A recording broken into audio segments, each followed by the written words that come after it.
ನಮಸ್ತೆ ಸ್ನೇಹಿತರೆ, ಬನ್ನಿ ಇವತ್ತಿನ ವಿಡಿಯೋದಲ್ಲಿ ಚೆರಿ ಟೊಮೊಟೊ ಸಾಂಬಾರನ್ನ ಯಾವ ರೀತಿ ಮಾಡೋದು ಅಂತ ಹೇಳಿ ತೋರಿಸ್ತಾ ಇದ್ದೀನಿ.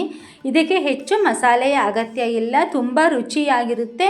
ತುಂಬ ಸಿಂಪಲ್ ಬೇಸಿಕ್ ಮಸಾಲೆಗಳನ್ನು ಹಾಕಿಬಿಟ್ಟು ಈ ಚೆರಿ ಟೊಮೊಟೊ ಸಾಂಬಾರು ಮಾಡಿಕೊಂಡ್ರೆ ಸಾಕಾಗುತ್ತೆ. ಸಾಂಬಾರು ತುಂಬ ಟೇಸ್ಟ್ ಇರುತ್ತೆ, ಹುಣಸೆಹಣ್ಣು ಹಾಕೋ ಅಗತ್ಯವೂ ಇಲ್ಲ. ಇದು ತುಂಬ ಹುಳಿಯಾಗಿರುತ್ತೆ, ತುಂಬ ಟೇಸ್ಟಾಗಿತ್ತು. ಬಿಸಿ ಬಿಸಿ ಅನ್ನದ ಜೊತೆಗೆ ಹಾಗೆ ಚಪಾತಿ ಜೊತೆಗೆ ತುಂಬ ಒಳ್ಳೆ ಕಾಂಬಿನೇಷನ್ನು. ನಮ್ಮ ಹಿತ್ತಲಲ್ಲಿ ನಾವು ಹಾಕದೇ ಇದು ಚೆರಿ ಟೊಮೊಟೊ ತುಂಬ ಚೆನ್ನಾಗಿ ಬೆಳೆದು ಬಂದಿತ್ತು. ನೋಡಿ ಎಷ್ಟು ರೆಡ್ ಆಗಿದೆ ಅಂತ ಹೇಳಿ, ತುಂಬ ಚೆನ್ನಾಗಿತ್ತು. ಬನ್ನಿ ಹಾಗಿದ್ರೆ ಈ ಚೆರಿ ಟೊಮೊಟೊ ಸಾಂಬಾರು ಅಥವಾ ಗೊಜ್ಜನ್ನು ಯಾವ ರೀತಿ ಮಾಡೋದು ಅಂತ ಹೇಳಿ ಕ್ವಿಕ್ಕಾಗಿ 3 ನಿಮಿಷದಲ್ಲಿ ತೋರಿಸ್ಕೊಂಡು ಬಂದುಬಿಡ್ತೀನಿ. ನೋಡಿ, ಈ ರೀತಿ ಸಾಂಬಾರು ಪ್ರಿಪೇರ್ ಆಗಿತ್ತು. ಇದು ಬಿಸಿ ಬಿಸಿ ಅನ್ನಕ್ಕೆ ತುಂಬ ರುಚಿಯಾಗಿರುತ್ತೆ. ಹಾಗೆ ಸ್ವಲ್ಪ ಬೇಸಿಕ್ ಮಸಾಲೆಗಳನ್ನು ಹಾಕೋದು ಹೇಗೆ ಅಂತ ನೋಡ್ಕೊಂಡು ಬಂದ್ಬಿಡೋಣ ಬನ್ನಿ ಹಾಗಿದ್ರೆ.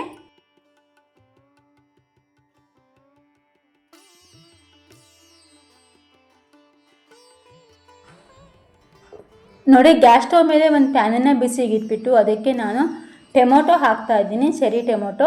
ಅನಂತರ 2 ಹಸಿಮೆಣಸಿನ್ಕಾಯಿ ಮುರಿದು ಹಾಕಿದ್ದೀನಿ. ಒಂದು ದೊಡ್ಡ ಗಾತ್ರದ ಈರುಳ್ಳಿನ ಹಾಕ್ತಾ ಇದ್ದೀನಿ ಹೆಚ್ಚಿ. ಹಾಗೆ ಒಂದು ಗಡ್ಡೆಯಷ್ಟು ಬೆಳ್ಳುಳ್ಳಿ ಹಾಕ್ತಾ ಇದ್ದೀನಿ. ಇದನ್ನೆಲ್ಲ ಬೇಕಿದ್ರೆ ನೀವು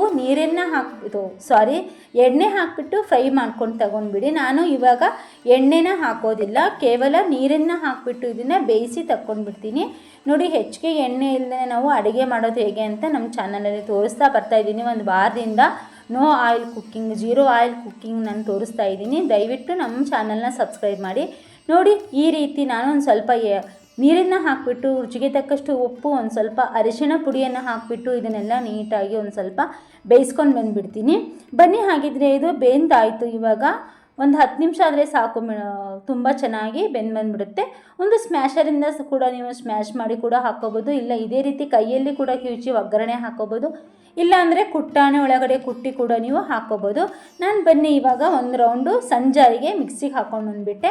ಹಾಗೆ ಮತ್ತೆ ನಂತರ ಒಂದು ಪ್ಯಾನ್ ಇಟ್ಬಿಟ್ಟು ಅದಕ್ಕೆ ಒಂದು ಸ್ವಲ್ಪ ಸಾಸಿವೆನ ಹಾಕಿ ಚಟಪಟ ಅಂದ ತಕ್ಷಣವೇ ಜೀರಿಗೆನ ಹಾಕಿ, ಆನಂತರ ಒಂದು ಸ್ವಲ್ಪ ಹೆಚ್ಚಿದಂಥ ಈರುಳ್ಳಿ, ಕರಿಬೇವಿನ ಸೊಪ್ಪು, ಹಾಗೆ ಕೊತ್ತಂಬರಿ ಇದ್ದರೆ ಕೊತ್ತಂಬರಿನ ಹೆಚ್ಚು ಹಾಕ್ಕೊಳ್ಳಿ. ಆನಂತರ ಸ್ವಲ್ಪ ಮಸಾಲೆ ಪೌಡರು ಯಾವುದಿದ್ರೂ ಓಕೆ. ನಾನು ಮೆಂತೆ, ಜೀರಿಗೆ ಮತ್ತು ಕಾಳು ಮೆಣಸಿನ ಕಾಳನ್ನು ಹಾಕಿದ್ದ ಮಸಾಲೆ ಪೌಡರ್ನ ಹಾಕಿದ್ದೀನಿ. ನಂತರ ಒಂದು ಸ್ವಲ್ಪ ರುಚಿಗೆ ತಕ್ಕಷ್ಟು ಉಪ್ಪು, ಒಂದು ಸ್ವಲ್ಪ ಇಂಗನ್ನು ಹಾಕಿ, ಇಂಗನ್ನು ಯಾವುದೇ ಕಾರಣಕ್ಕೂ ಸ್ಕಿಪ್ ಮಾಡಿಬಿಡಿ, ತುಂಬ ರುಚಿ ಕೊಡುತ್ತೆ ಇಂಗು ಹಾಕಿದರೆ ನಮಗೆ ಸಾಂಬಾರು ಪದಾರ್ಥಗಳು.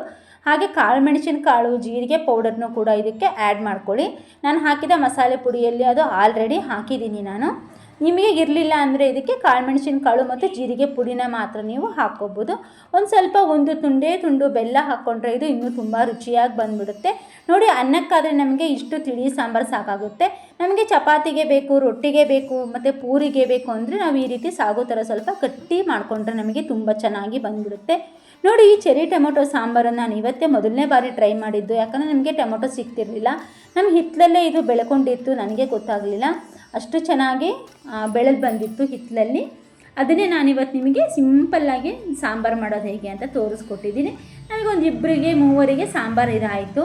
ನಾನು ಇದನ್ನು ಗಟ್ಟಿ ಒಂದು ಸ್ವಲ್ಪ ಎತ್ತಿಟ್ಕೊಂಡೆ, ಹಾಗೆ ತಿಳಿ ಒಂದು ಸ್ವಲ್ಪ ಎತ್ತಿಟ್ಕೊಂಡೆ. ಗಟ್ಟಿ ಸಾಂಬಾರು ಬಂದುಬಿಟ್ಟು ನಾನು ನೈಟು ಚಪಾತಿಗೆ ಊಟ ಮಾಡಿದ್ವಿ, ಮಧ್ಯಾಹ್ನ. ತಿಳಿ ಸಾಂಬಾರು ಬಂದುಬಿಟ್ಟು ನಾವು ನೈಟ್ ಊಟಕ್ಕೆ ಅನ್ನಕ್ಕೆ ಹಾಕೊಂಡು ಊಟ ಮಾಡಿದೆ. ತುಂಬ ರುಚಿಯಾಗಿತ್ತು, ನೀವು ಒಂದು ಸಾರಿ ಟ್ರೈ ಮಾಡಿ. ಬೇಕಿದ್ರೆ ಇದಕ್ಕೆ ನೀವು ಬೇಳೆಯನ್ನು ಹಾಕಿಬಿಟ್ಟು ಕೂಡ ಬೇಯಿಸಿ ಬೇಳೆ ಸಾಂಬಾರು ಥರ ಮಾಡಿಕೊಂಡ್ರು ಇದು ತುಂಬ ಚೆನ್ನಾಗಿ ಬರುತ್ತೆ. ಬಟ್ ಹೆಸರು ಬೇಳೆನ ಹಾಕಿ, ಹೆಸರು ಬೇಳೆ ಹಾಕೋದ್ರಿಂದ ಇದು ತುಂಬ ಟೇಸ್ಟಾಗಿ ಬರುತ್ತೆ ಅಂತ ನಾನು ಅಂದ್ಕೊಂಡಿದ್ದೀನಿ. ತುಂಬ ಟೇಸ್ಟ್ ಆಗಿತ್ತು. ನೋಡಿ, ನಾನು ಬಿಸಿ ಬಿಸಿ ಅನ್ನಕ್ಕೆ ಇವಾಗ ಅದನ್ನು ಸರ್ವ್ ಮಾಡಿ ತೋರಿಸ್ತಾ ಇದ್ದೀನಿ.